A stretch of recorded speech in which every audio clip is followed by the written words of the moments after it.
Coach Cronin, appreciate you joining us on today's call.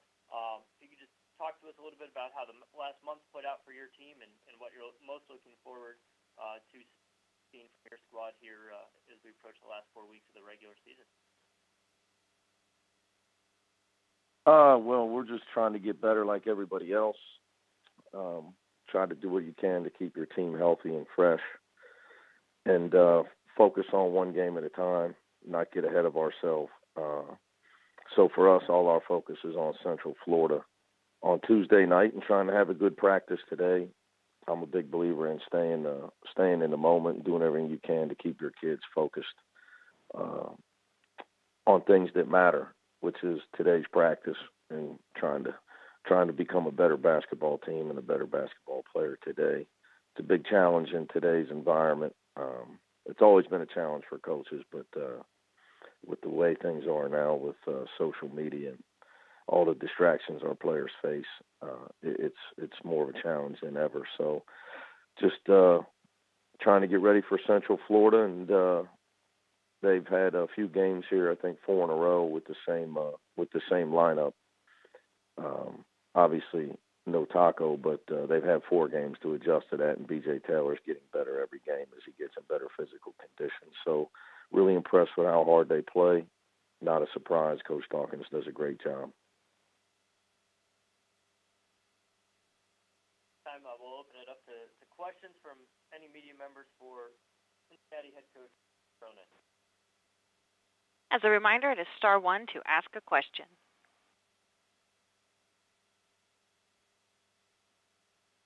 And we'll take our question from Andrew Dottie from Hero Sports. Please go ahead. Good morning, Coach. I hope you're doing well this morning. In the opening, you just talked about staying in the moment and keeping your guys focused. But I'm still curious if you'd be willing to answer my question or at least provide some thoughts on this. Do you think that this is the best team that you've ever had at Cincinnati? I have no idea. Is there anything that stands I really don't. I like that thought. I like of all the things that I sit around and think about, I can honestly tell you that never crosses my mind. That would be stuff for other people to talk about.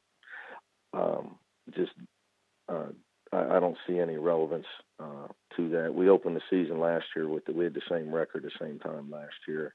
We've had some really good teams. We used to play in the Big East where you were a lot better than your record said 7 years ago. So it's not something I think about. We have a very good basketball team, but we're capable of losing. So that's what I try to focus on, what we need to do to get better and to stave off having that bad night that can hurt you. Okay, thanks a lot, Coach. I appreciate it. You're welcome. As a reminder, it is star 1 to ask a question, and we'll take our next question from Dom Amore from the Hartford Courant. Please go ahead. Yeah, good morning, Mick. I wanted to ask Dom, you, what's up, buddy? Good. I just wanted to ask you, now that you've been through about halfway part of the past halfway mark in the league, how much improved is the league this year, and how many tournament teams or tournament caliber teams do you see coming out of this conference? Well, I think injuries have really bit some teams in our league. UConn, Wichita State, Central Florida, and SMU.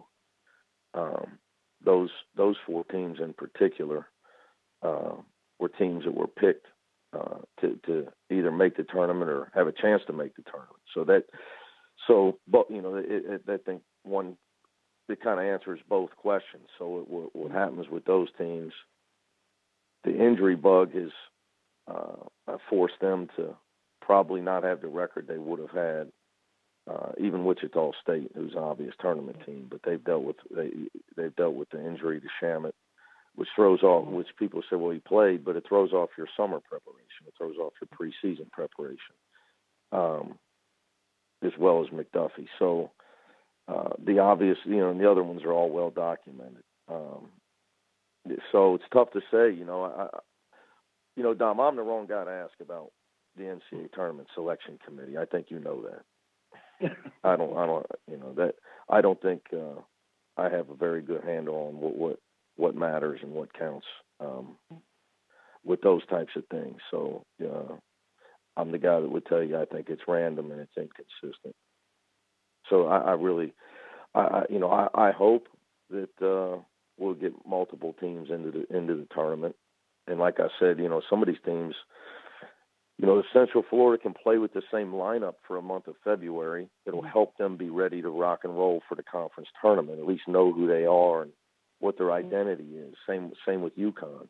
SMU's been a walking wounded of late. So I think it could make for a very interesting conference tournament if everybody could play a month. We've been fortunate, obviously, knock on wood, in that category. But so I really don't know the exact number, and I'm sure that I'd be wrong because I usually don't agree with the committee. All right, thanks, Mick. All right, buddy. All right, Coach. We'll let you get out of here on that one and resume preparations for UCF tomorrow. Thanks for the time today, and look forward to seeing you down the road. You got it. Have a good week.